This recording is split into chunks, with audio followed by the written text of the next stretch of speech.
Unstable rifts have ripped open in Deadlock's latest update, and the rift troopers are descending to push out your lanes and aid you in summoning the patron, as the Soul Urn and King of the Hill event have been separated, turning them into two unique side objectives, with a classic variant of the Soul Urn objective making its return with some refinements and brand new twists. A global ultimate cooldown nerf has also hit Deadlock once again, increasing the average cooldown length by 15%, hitting heroes with the biggest cooldowns the hardest. Sorry, Dynamo mains. Dash jumps have been given an accessibility change and movement buff, sending you further, faster, and with easier dash timing for consistency. The Cursed Apples map has changed once again, with the removal of the double-story Sinners bounce pads, changing rooftop rotations and punishing poor lane-to-lane macro. And over 24 heroes have gotten balance updates and tweaks. So let's get into patch notice and kick off the final Deadlock update for July. As always, I'm your host Jackie. Myself and Daisy have been grinding to get this video out to you as quickly as possible in the highest of quality.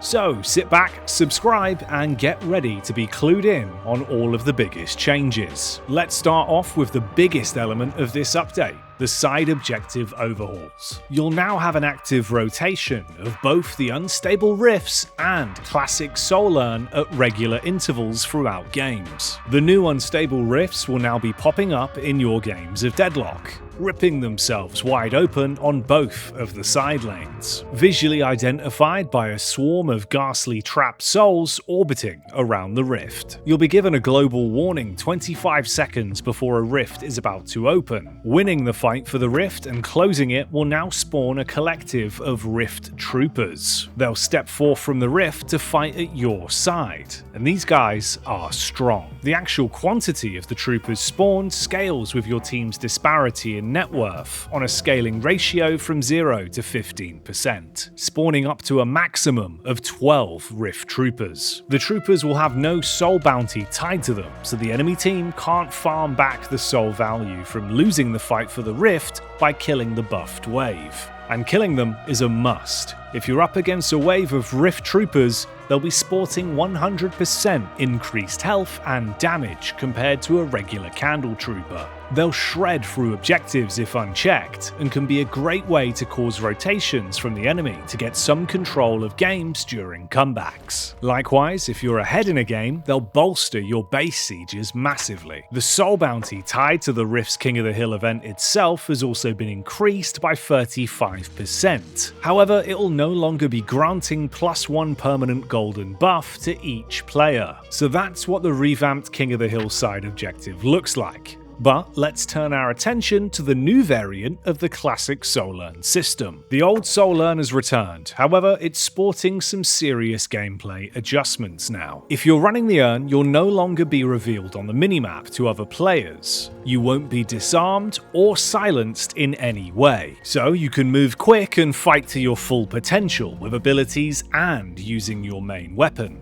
But you'll no longer be able to manually drop the Soul Urn. It will still drop, however, if you're punched by either a heavy or light melee, likewise from stuns or if you die. However, passing through Doorman's doorways or using Mirage's ultimate, Traveler, will still drop the urn. Additionally, the urn will no longer begin walking back towards the spawn point when it's been dropped, and you can't just parry incoming punches when carrying the urn anymore, as it will disable your parry. In regards to soul economy, the soul bounty of the urn will begin to decay 45 seconds after it's picked up, and will then fully deplete its value and become empty after an additional 45 seconds. The urn will also instantly be deposited upon your arrival to the drop-off location. For the value of the urn itself, it'll begin at a total of 250 souls base value, and then grow by 70 souls per minute elapsed in a game, with the comeback mechanic now resulting in the souls being released into the air. Souls secured via your teammates will be shared with the urn runner. The passive bonuses for the urn runner now also scale linearly from 0 to 15% based on the net worth disparity of the two teams,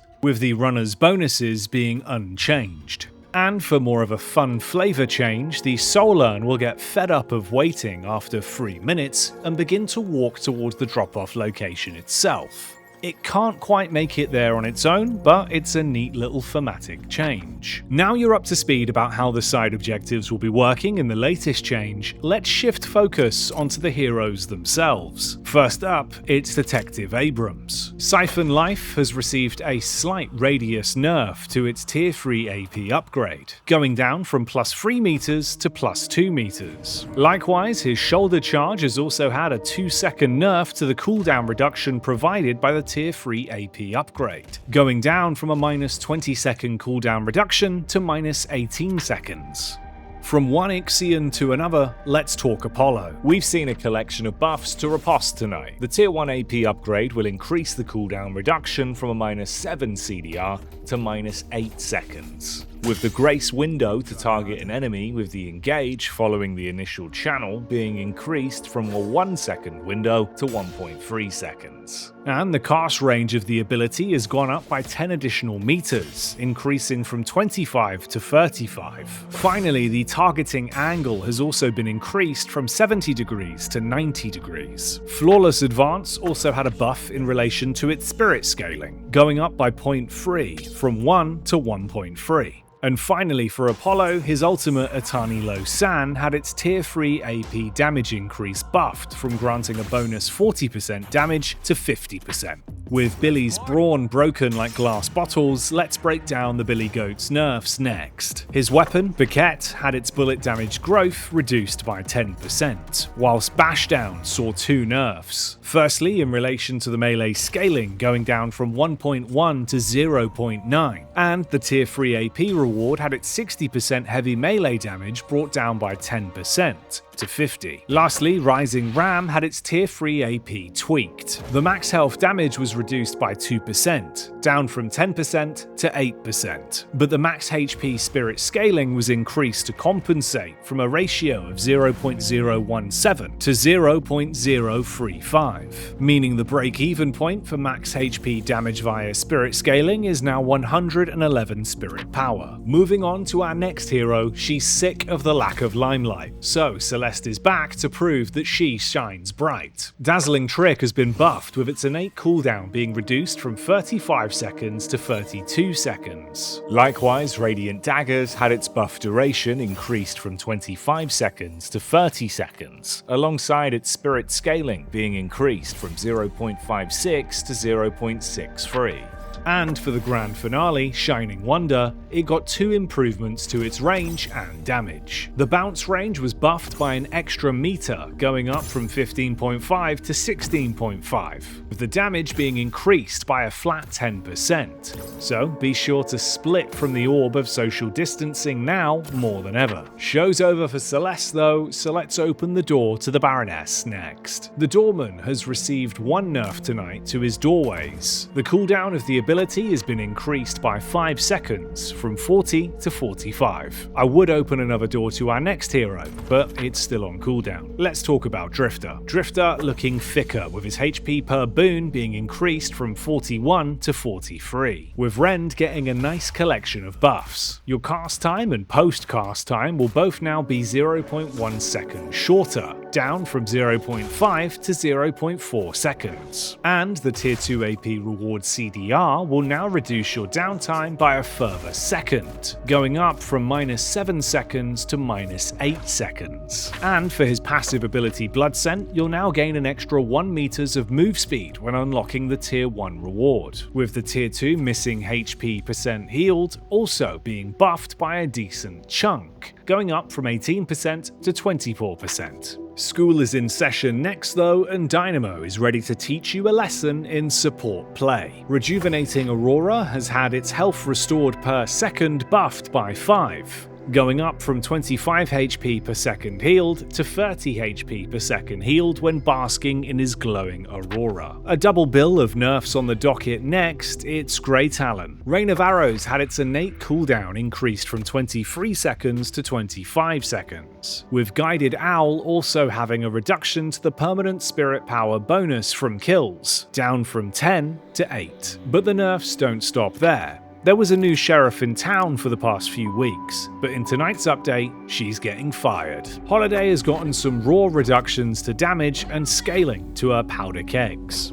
The velocity of the barrels has been reduced slightly, alongside an increase to the charge delay, going up by 0.5 seconds from 7 to 7.5. And her spirit scaling on the barrels has also been reduced from 1.4 to 1.2. Finally, the tier 3 AP reward that grants plus 100 bonus damage has been toned down to now only grant plus 80 damage. Less holiday, more vacation then. Next though, is it getting smoky in here, or is that just me? Oh no, it's Haze. A couple nice buffs to Haze in the notes this time around. Her Sleep Dagger tier 1 AP has been increased from an 8% bullet resistant shred to enemies to a minus 10% debuff in the patch, with the tier 2 AP cooldown reduction also getting a 1 second reduction increase, up from 17 seconds to 18 seconds. And finally for Haze, they've increased her Smoke Bombs tier 3 AP upgrade from granting 40% bullet-based lifesteal to 50%. Meanwhile, the savior of Spanish Harlem is looking good tonight with 3 buffs. Entangling Fawns has had its spirit scaling increased from 0.45 to 0.55.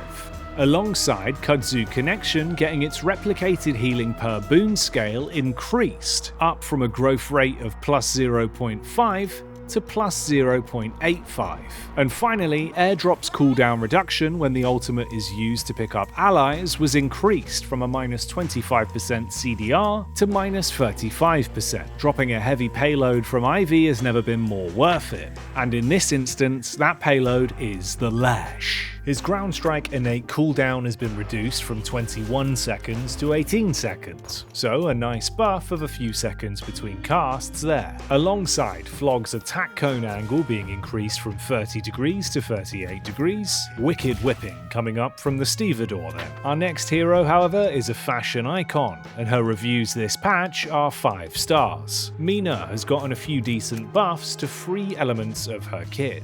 Rake's missing health as damage dealt was increased from 5% to 6%. Alongside Sanguine Retreat's tier 3 AP reward now also increasing the range of the ability by plus 3 meters of distance. And last but not least, her ultimate Nox Nostra has received 2 buffs. Its flat damage was increased from 4.45 to 4.6. with the tier 3 AP reward now giving you plus 1.9 extra damage, instead of plus 1.74. From sky high to the depths below, let's talk about Mo and Krill next. Sandblast has been buffed with the tier 2 AP movement and dash slow being increased from a minus 20% debuff to minus 30%, alongside the tier 3 ability point CDR being increased from a minus 20 second cooldown reduction to minus 25 seconds. Their ultimate combo has also been buffed in regards to its health growth capabilities. It's going up from 30 HP plus 1 HP growth per boon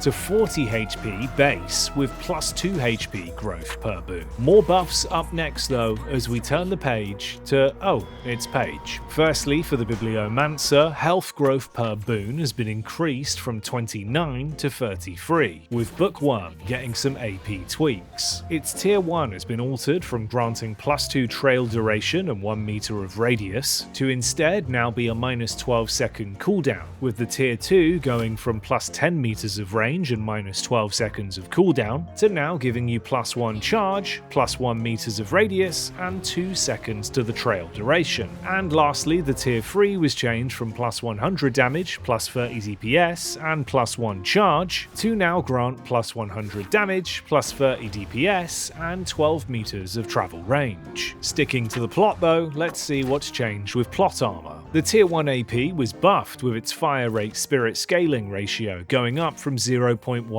to 0.16, alongside the tier 3 having its barrier granted increased from 75% effectiveness to 100%. And finally, her ultimate rallying charge was tweaked in the following ways. The 50% CDR on a complete miss from the ultimate has been adjusted to now only count hero hits as real hits to stop the CDR applying. And the tier 3 AP max damage amp from distance travelled was increased from plus 50% to plus 70%, hitting its peak at 250 meters travelled by the Green Knights. Enough bedtime stories though, let's talk thievery. Paradox has gotten 2 buffs that players who enjoy carbine-oriented builds will definitely enjoy. The tier 2 AP reward will now also be granting her increased move speed with spirit scaling at a ratio of 0.06, alongside the tier 3 being tweaked from only affecting max damage scaling to affecting both minimum and maximum damage. With a shot right on target from Paradox though, it's Pocket next on the docket. 2 minor nerfs here to Aaron Fairfax. Their weapon damage growth per boon ratio was reduced from 0.16 growth to 0.14, alongside Flying Cloak having its tier 3 AP CDR reduced from minus 12 seconds to minus 11 seconds, resulting in 1 extra second of downtime between casts of Cloak. Let's shift our focus onto Deadlock's sleepiest warrior next. Support rem mains, you might want to stay in bed due to these changes. Tagalong has had its healing per second spirit scaling ratio reduced from 0.66 to 0.4, alongside the tier 3 AP missing health spirit scaling ratio also being reduced from plus 0.02 to plus 0.016. And we've seen some tweaks to the AP for little helpers. Firstly, Valve nerfed the spirit resistance provided by the helpers down from 15% to 12% resistance granted, with the tier 1 AP being changed from plus 1 helper to plus 1 helper and 1.5 meters of move speed, alongside the tier 2 being adjusted from plus 8% spirit resistance and 1.5 meters of move speed to now grant plus 1 helpers and 15% trooper damage and resistance. And lastly, in regards to the tier 3, it's gone from plus 2 helpers and 20% trooper damage and resist to plus 1 helper and 15% spirit resist, effectively providing a more even distribution of helper attrition. Shockingly, our next hero is 7. Lightning Ball's charge delay was reduced from 7 seconds to 6 seconds, with his ultimate getting some slight mechanical tweaks. The time to expand the Storm Cloud has been increased from 1.5 seconds to 3.5 seconds, with the damage intervals being increased from every 0.25 seconds to every 0.3 seconds. However, the DPS should be unchanged. Lastly, his tier 2 AP upgrade will now also increase the initial radius of the ability by plus 5 meters. From lightning fights at frightening heights, it's the sharpened steel of Shiv slicing into the notes next. Shiv's weapon, the Busted Flush, has got a huge round of tweaks to its alternate fire mode. The damage of the alt fire now has its own custom value per boon at a growth rate of plus 0.2, alongside the ammo consumed per shot being increased to 4, and it's been given a fixed pellet spread pattern. However, the knockback movement element of the alt fire is now disabled by being afflicted from slowing hex. Ability-wise, serrated knives have been buffed, with the cooldown being reduced from 18 seconds to 16 seconds. Slice and Dice had its damage increased from 60 to 75, and Bloodletting effectively had its tier 2 and tier 3 AP rewards swapped. We've seen the tier 2 change from plus 15% incoming damage deferred to 35% damage deferred cleared, and the tier 3 has gone from plus 50% deferred damage cleared to plus 15% incoming damage deferred. Lastly, his ultimate killing blow was also given some rebalance overhauls. It'll now be dealing damage to troopers and neutral camps along its path. Executing a hero will now instantly fill the rage bar. And the tier 3 AP reward that granted a 20-second recast window on hero kill is now an innate part of the ability built into its base. However, Valve did move around the full rage damage and range growth of the ability. The full rage damage bonus was reduced from plus 12% to plus 8%. Likewise, the range went down from 18 meters to 12 meters. But your tier 1 will now grant plus 6 meters of range increase, with the tier 2 going up from 10% full rage damage bonus to plus 16%. And finally, the tier 3 was increased from plus 5% enemy health execute threshold to plus 8%. He did originally have some bigger changes with some more experimental twists, but whilst editing today's episode, Valve rolled out another hotfix to revert those changes. Don't bring a knife to a gunfight though, as it's Vindicta that's in our sights next. Stake had its tier 2 AP cooldown reduction increased from minus 20 seconds of reduction to minus 22 seconds. Crow Familiar had its tier 2 AP CDR buffed from a minus 12 second cooldown reduction to a minus 16 second reduction instead, and the collision radius between each of the crows has been increased slightly. Lastly, her ultimate Assassinate had its max damage bonus spirit scaling ratio increased from 2 to 2.3, and that leads us to Viscous. Splatter had its tier 3 spirit scaling reduced from a 1.1 ratio to 1.0. The Goofist of Puddle Punch had its tier 3 AP increased from a minus 12 second cooldown reduction to minus 14 seconds. And Gooball had its tier 3 increased from a plus 6 second duration to plus 7 seconds. From Goo Boys to Staten Island Queens, it's Vyper's time to sliver into the notes. Screwjab Dagger had its tier 3 AP reward tweak to now also reduce the charge delay from 4 seconds to 2 seconds, and Sliver had its tier 3 AP spirit scaling ratio increased from 0.6 to 0.8. This increases the growth of the barrier she gains on slide. And we arrive at the final hero in tonight's patch notes, Warden.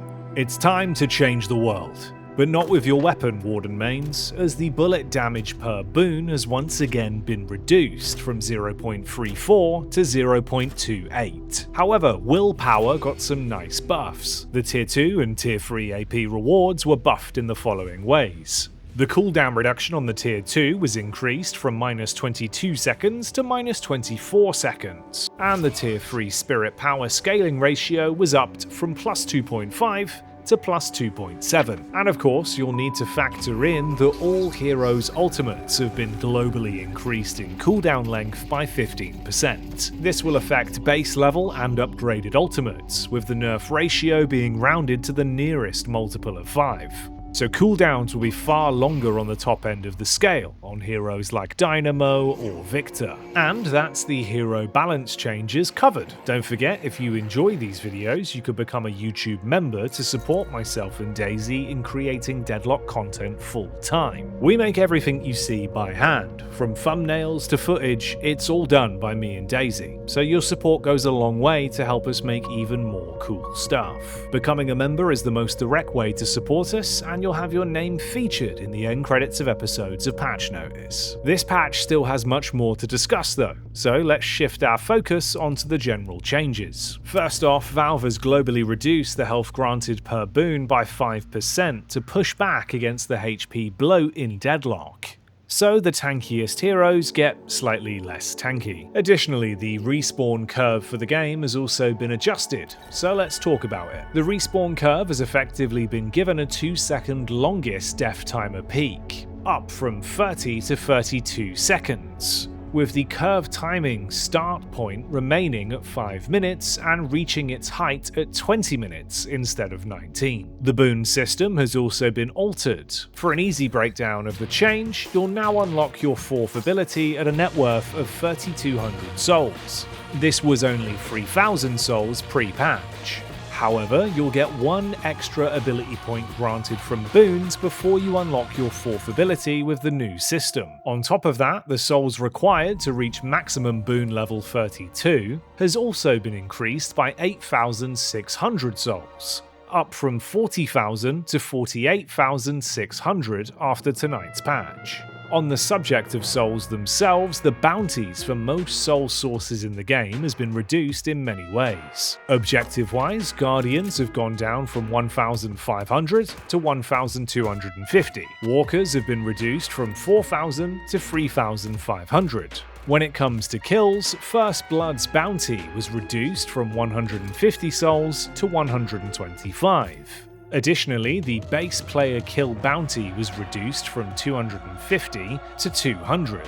The max is still 2,200 at 40 minutes in the game. Candle Trooper wise, the Trooper bounty was rescaled from a ratio of 116 starting souls with a growth rate of 1.16 per minute to 100 souls base with a plus 2 souls per minute gain. Effectively, there'll be less souls from troopers before the 20-minute mark, with more souls after 20 minutes. and the minimum unsecured souls allowed to drop was reduced from 150 to a baseline of 50 souls plus 5 souls growth per minute. Finally, the trooper's bounty ratio in the deniable flying soul orbs has been increased from a 40% share to 50%. And as I mentioned back in the intro, Valve has also tweaked the dash jump timing, increasing the input window's leniency from 0.2 to 0.25, with the vertical impulse being increased from 400 to 425. And the physical dash jump distance was also increased from 18 meters to 19 meters. Finally then, we arrive at the item changes in tonight's update. For the weapon category, we've seen Mystic Shot get its internal passive cooldown increased by a second, up from 8 seconds to 9 seconds, so a small nerf there. Toxic Bullets also got adjusted, with the bleed damage being increased from 1.7 to 1.9, a minor buff to the debuff.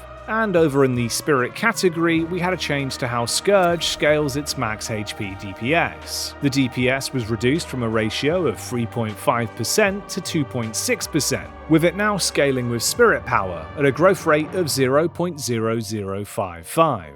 And lastly, but not least, Cursed Relic had its damage reduction penalty applied to the wielder increased from -10% damage output to -14%. And that's just about everything you need to know to be equipped to re-enter the Cursed Apple, up to speed about tonight's update. Don't forget to let us know your thoughts on these changes in the comments below. Subscribe to directly support us here at Dead Air, it's free and makes a difference. And lastly, of course, thanks so much to these amazing YouTube members, our loyal Deadheads that are actively funding the awesome stuff we create here on Dead Air. Thanks, Deadheads. Right then, on that Rift-based bombshell, myself and Daisy have some Rift Troopers to spawn in, so we'll catch you next time.